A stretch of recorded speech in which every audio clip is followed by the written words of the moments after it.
Hi everyone, it's Christy. I just wanted to jump on here and talk about the book of Esther. I love Esther. She was brave. She trusted God.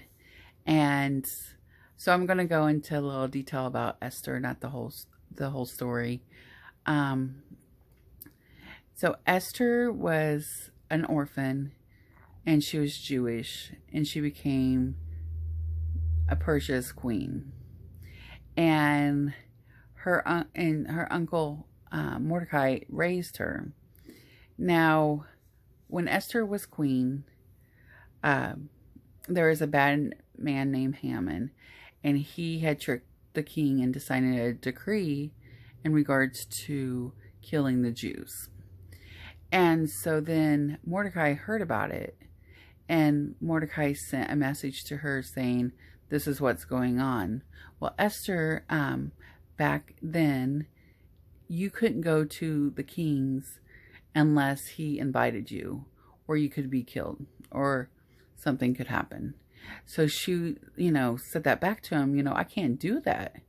And then he says, and this is in Esther 4:14, maybe you're put here for just as time as this. And so she got the message, and so she said, okay, fast and pray. And then, I'll pray to the Lord of what to do.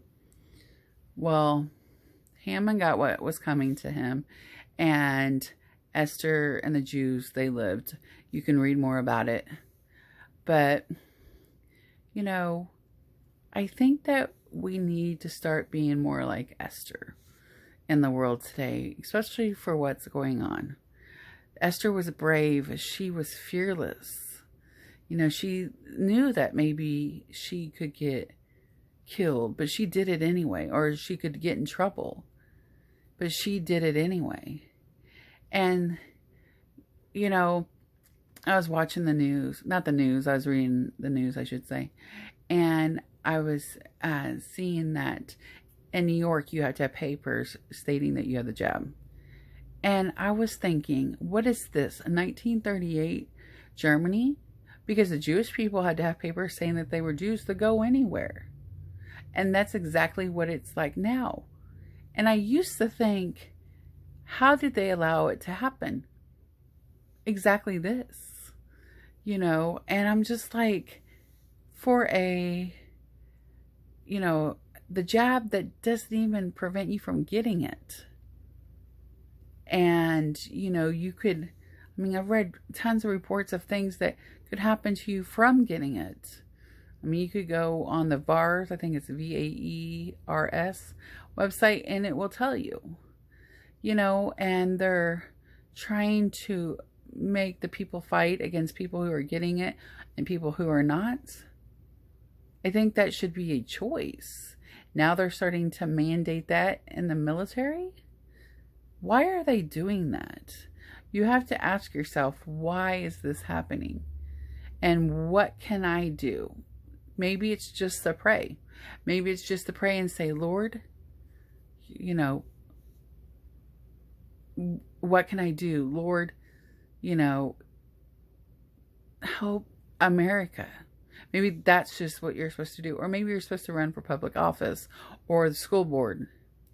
Or maybe you should go to school board and say, having these children wear these masks is insanity when it's a 99.9% survival rate.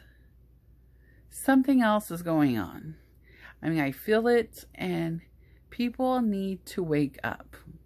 People need to say, no more. We don't, we've been through a lot in the United States. We have been through lots of things, and we have come out together. And we come out together because us as Americans do come together when there's tragedy. I've seen it many times. We also have God, and we need to turn to God. So I just wanted to share some of that and of Esther. Maybe we need more Esthers. For the ladies, more Esthers to come and say, what can I do, Lord? How can I help America? How can I help my city? How can I help my school or my family? What can I do? And I just wanted to tell you all, I'm praying for you and I love you guys, and just keep the faith. I mean, the Lord is moving. Keep praying. You guys have a good night. Bye.